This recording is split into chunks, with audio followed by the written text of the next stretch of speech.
Hello mga ga, kung hindi nyo pa ito nasubukan yung recipe natin ngayon, pues ngayon ay subukan mo na kasi hindi ka talaga nito magsisisi. Napakabango at napakalambot yung ating dough at lalong napakasarap yung ating palaman, kaya tara na. At dito ay unahin natin gawin yung ating palaman. Dito gagamit tayo ng 2 tablespoon ng mantika, igisa lang yung bawang at yung star anise.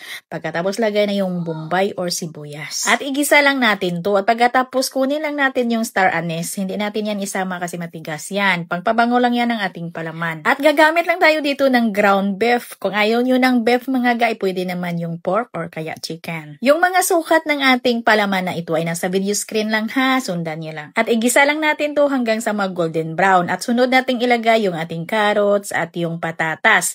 Ay hiniwa ko lang ito sa mga maliliit na pa-cubes. At lagyan natin ito ng pangpalasa. Maglagay tayo dito ng magic sarap, soy sauce, oyster sauce, at black pepper. At naglagay tayo dito kanina ng Knorr beef cubes. Haluin at lagyan natin ito ng tubig. Takpan at pakuluan hanggang sa lumambot yung ating karne, carrots at patatas. At pag nawala na yung tubig na ito'y malambot na, ay magtunaw dito ng cornstarch sa tubig at ilagay dito para pangpalapot. Haluin lang ng mabuti para maluto yung cornstarch hanggang sa maging ganito na yung ating palaman. I-set aside, palamigin lang natin, pwedeng ilagay sa chiller. So dito naman tayo sa ating dough. Gagamit tayo ng 500 grams ng all-purpose flour, lagyan ng yeast at haluin. Maglagay ng asukal, powdered milk at itlog. Vanilla extract, asin, evaporated milk at tubig. Yung mga sukat ng ating ingredients sa ating dough ay nasa video screen lang natin. Sundan nyo lang mga palangga. At tunawin muna yung mga dry ingredients bago basain yung harina. At pagbasa na yung harina ay maglagay na dito ng shortening at margarine. Bali pinaghalo ko lang yung margarine at saka yung shortening. At masahin at pakinisin ng talaga ng mabuti yung ating dough. Pwede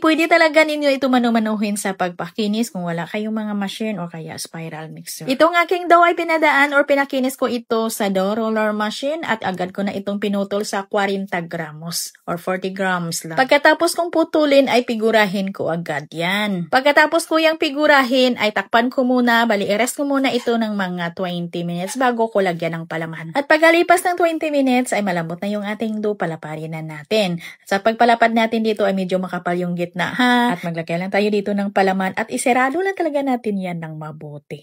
At dito sa ating dough ay hindi na ako dito naglagay ng bread improver kasi short proofing lang naman yung kailangan natin dito.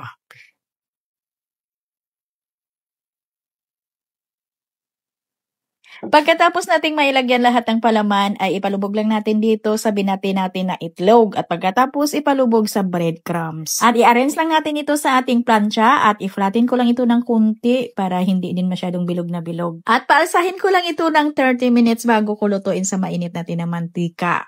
Regular lang na mantika yung gamit ko dito at mahina lang talaga yung apoy ng ating kalan at madali lang naman itong lutuin. Baliktarin lang natin at hintayin lang natin na ito'y mag-golden brown yung magkabilaan. Ay, ito napakabango, napakasarap at ang lambot ng ating dough. Pwede talaga ninyo itong gawing pang negosyo, pangdagdag sa inyong recipe.